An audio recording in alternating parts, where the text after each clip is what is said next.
All right, hi yogis. My name is Ashley and I'm here today with Chad, who's going to be our guinea pig for Down Dog. I recently asked you guys poses that you're working on or that you want to make sure that you're doing right or that you're working to achieve.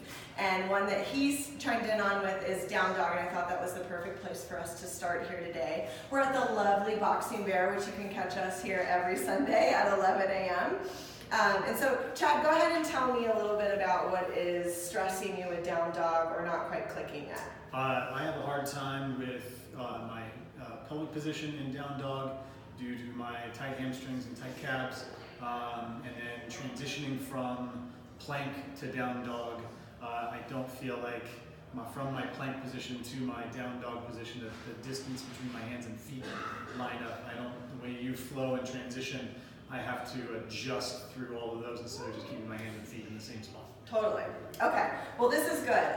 Chad already has run 10 miles this morning, so he's achieving big goals already today. So he's pretty warm, he said, but what we'll do is let's go ahead and start. Go ahead and show us your Down Dog.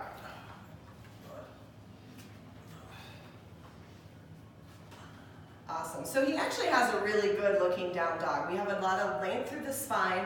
The hips are nice and high and the pelvic floor is tilted.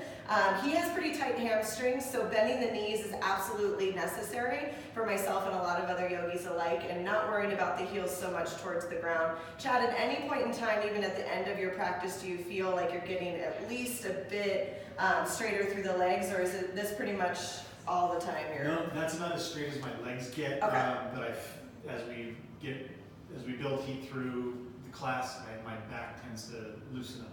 Okay. I feel less tension in my back, but it's still in my legs. And how does this part of the back feel? That feels fine, honestly. I spend a lot of time working on pulling my shoulders away from my ears and scooping my scapulas, my shoulder blades around here, so that I feel like I'm in a pretty decent position, shoulder-wise. Awesome. Hips.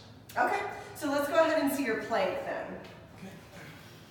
And so what I usually cue in plank pose, it's very incessant, class over class, is shoulders, we want to have the trajectory somewhere over the first knuckles or the palm, and then the back of the heart lifting, rounding, high on the tippy toes like we're ready to spring forward at any point in time. So this is a really good plank. And I know you mentioned the transition from plank to Down Dog, so let me go ahead and see that, and just stay exactly where you're at. Now, what does that feel like? Like my lumbar is rounded. I feel like I really have to work really hard to get to where I feel like that's straight. Okay, so then adjust to where it feels right from your Down Dog. So I almost have to line up my feet. That's okay. the issue. I have to. That feels a little bit better. Okay. Because I actually thought it was fine before too. Is this where you're feeling that kind of like dip or roundness, like almost like a rainbow? Yeah, I feel like it's there, and I'm trying to get more here. Okay, so you always want to do what's more comfortable, but by drawing the hips up and back, we always want to make sure our biceps, our ears are in line of some sort. We don't want to be rounding too much because then we start to round up here. His wrist creases are parallel to the top edge of the mat, and we're always pushing down through the fingertips because we want to make sure that we're trying to alleviate as much blunt pressure through the wrist as we can. Knees are bent because that helps to alleviate any pressure that he has in overstretching the hamstrings. Now go ahead and shift back to your plank. So from here, you're saying it feels like the toes need to go back a little bit more? Is that what? Yeah, it's feeling all right now. But again, a lot of times, especially when we really start like flowing, I don't know, it ends up feeling really off. Yeah. To me. Okay. Go ahead and push back to your Down Dog, and then adjust however you need to. So you're really not adjusting that much. I hate to break it to you. And I know it always feels like a lot more than what it actually is. It's just such as life. Okay. But I think your positioning here is really great. We're always trying to lift the hip points all the way up and making that nice long line through the spine. Now what I want you to do is try and straighten the legs and worry less about the back. So do whatever you need to do with the back. Yeah. So this is what we always find in Down Dog, is we have this pressure to straighten the legs, and then we start to lose what happens here in our back. So you see how this rounding started to happen. Yeah. So go back to bending the knees, and then allowing your body to work within its capabilities. I've been practicing yoga for 10 years, and I still don't have a completely straight leg in Down Dog, and I might never just because of my body composition. So go ahead and take a break. You actually have a really good looking Down Dog.